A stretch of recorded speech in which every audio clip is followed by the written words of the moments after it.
What's up, Clanners? This is Ezeldog of Red Hot Heat here with the latest Red Hot Replay NME Outlaws edition. NME Outlaws is a pro war clan, very good, that beat us by 1 star 2 wars ago, and it was the kind of loss that we're happy to take because instead of playing bad and losing to Go Wipers, we lost to some legit 3-star attackers, and it was very close. That prompted Gunn to come over here and join them, and he told us they were pretty cool, very active, sketching out stuff in the group me. And so we sent our guys who are ready to go to the next level, Goku and James, Jacob, Bosch, and my Town Hall 9, Hawkdusk, and Town Hall 8, Windshard, over to try to improve our war game. And we got a challenge, the first one. Reddit Zombies, 98.85% destruction. They 3-starred the entire map except for the Town Hall 10 was 2-starred. And I believe Reddit Clan War Series, RCWS, Clan Fair Play. Guys, if they weren't Fair Play, they would have 3-starred the Town Hall 10. I'm sorry. But also watching their attacks, nothing was perfect. They had some 1-star and 0-star fails, but they cleaned them up. And their attacks were pro, and their bases were pro. And this was the first chance that we had as Red Hot Heat guys, I think, to really face the kind of bases that you see in a one-hive replay. And I'm going to highlight here what the Red Hot Heat players did in this war. Clover is supposed to be making a video for NME Outlaws, and I think he's going to feature one of my attacks, but I'm sorry to say I'm going to feature both because I had a 6-star war, and this is probably the best war maybe that I'll ever have. We'll also take a look at a Town Hall 8 and James and one of Gunn's Dragon Kill techniques. Dragon Queen Kill. Okay, my 2 Town Hall 9 attacks were Stone GoHos, where you send in 3 golems to try to clear out bombs and get to the AQ and the CC, and then clear the rest of the base with the hogs. So the 3 golems coming in here from the top are supposed to be funneled in, and we're trying to reach the double bomb sets, which were unknown. I had predicted where one was, another one caught me by surprise. And then the hogs are supposed to come in from the bottom. So in order to reach all the bombs and the queen, in this case, it was a 4 quake, and the next attack is going to be a double jump. Okay, almost had a wall breaker fail because the golems were standing in the wrong spot, but they got in. And here's a bit of a funnel fail. And the queen's walking, and I had to drop a bunch of wizards right there to try to reroute, and luckily she did, but he didn't. And so the golems are in, they've tripped double giant bombs, the CC's getting poisoned, and the wizards and queen are going to take out the dragon and move through the middle part of the base. Pause for a second. The king is going to sweep around and take out the whole bottom of the base, which made me wonder at the end, how would I have cleaned the base without him? But I think here's the answer. If the king had gone to the middle, we would have gotten this air defense down, and the hogs wouldn't have hit the giant bomb that they're about to hit. And then they would have cleaned the base, which is what happened in my second attack. So the golems are pushing through the middle, the queen is down, 1 bomb set is tripped, and now the hogs are coming in from the bottom, kind of surgical. This sort of went off the rails a little bit with the walk, and things weren't going quite as I wanted. But you see that air defense right there.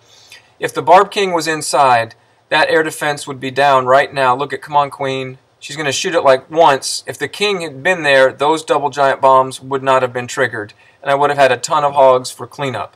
But as it was, I had a couple hogs. This was where I planned on using my last heal, but I didn't really put it very well. Just trying to keep those hogs up. If it had been more to the right, they probably would have lived and helped with these defenses. If I hadn't panic used my queen power early, she might have lived and gotten this last archer tower. But as it was enough. And it was a nice 3-star for me to start the war. The first competitive war we've had, really, at this level. Okay, king's going to come around and clear all this out. So I was super psyched. Now the second one that I did was a cleanup, moving up to my own mirror base. And this one, same idea, double, stone GoHo, but this one with the double jump to reach the queen. So the double bomb location was known here between the air defense and the sweeper. And we're going to reach the bombs with a jump, and we're going to reach the queen with a jump. I actually wasn't trying to reach the bomb, I just wanted to take out that sweeper. I thought if the sweeper was gone, then the hogs wouldn't go that way, which is pretty much how it goes. but a couple of them did hit the bombs, as you'll see. Okay, so the funnel was made and the golems are going in. 3 golems is just a lot of tanking for all those wizards. Both heroes went where they were supposed to this time. Lava Hound was a little bit of a challenge because it takes up a lot of queen damage, but still with the wizards and the Barb King is inside like he's supposed to be this time, all this is going to get cleared out and he's going to be clear for the jump to the Archer Queen in a little bit. Just waiting. Okay, there's the jump. When the queen starts shooting a golem, the king's going to get to her and use his power. There he goes. She shoots at him. Jump rage. There it goes. And the queen got the air defense just like I wanted. So the hogs are pretty much free and clear now. One of the singles was in that top left compartment. The doubles are where I said, and then there's a single right here in the middle. Tesla Farm was known. Dropped a heel for that. That was planned. Those hogs on the air defense, they got one of the bombs, and then annoyingly the wizards got the other, took out the hogs. But that was okay, because the bottom hogs are going from the middle, and they're all going toward the middle, and they're all going to meet up under that last heel, which was almost not needed. And plenty of hogs to clean the base. So in this case, the king went where he was supposed to, which left the hogs up, and they cleared the base. Last time the kings didn't go where he was supposed to, but he cleaned the base. So it kind of worked out better this time, obviously. It went more to plan. The last one almost didn't work. So I was super excited. 6-star war. James is another red hot heat guy that had a 3-star in this war, and he did it with a GoLaLoon. Oops, hit the replay. And like we said about these bases, you can see where the Archer Queen is. You can't get 2 air defenses and get her. So he's just going to go with a 1 golem, 1 air defense push. He's breaking in. The queen is there. He's going to use a giant to help with some tanking going there inside. The golem never goes inside, but that's okay. He's doing what he's supposed to do. And this whole time right now, as soon as that storage goes down, I'm thinking king, king, king. And the king ends up being a little late. I was watching this live. But his queen takes out the queen, and so it's not really a problem. I was a little afraid that the balloons were going to leave the poison, but the wizard dies, and they stay in the poison, and the queen's able to shoot the ones that don't pop very easily. The king does go in, but his role is sort of negligible at this point because the queen did the job, and I guess he helps her maybe get this archer tower taken care of and a cannon. But for the most part, the push squad is done, and it's balloons coming in. 2 hounds on the first air defense with a rage, targeted balloons. And then 1 hound down here on the next air defense, targeted balloons. One of the first hounds migrates down. Balloons are coming in. I think he's going to use a haste on this one to reach. The sweeper's annoying a little bit, but the balloons are coming in from the top as well. And now he's still got 2 hounds that haven't busted. They're on a sliver, and the black bombs get one of them. The other one's going to pop, but the balloons are right there, especially with a rage. I think James ended up saying that this rage he had left was supposed to be for the kill squad.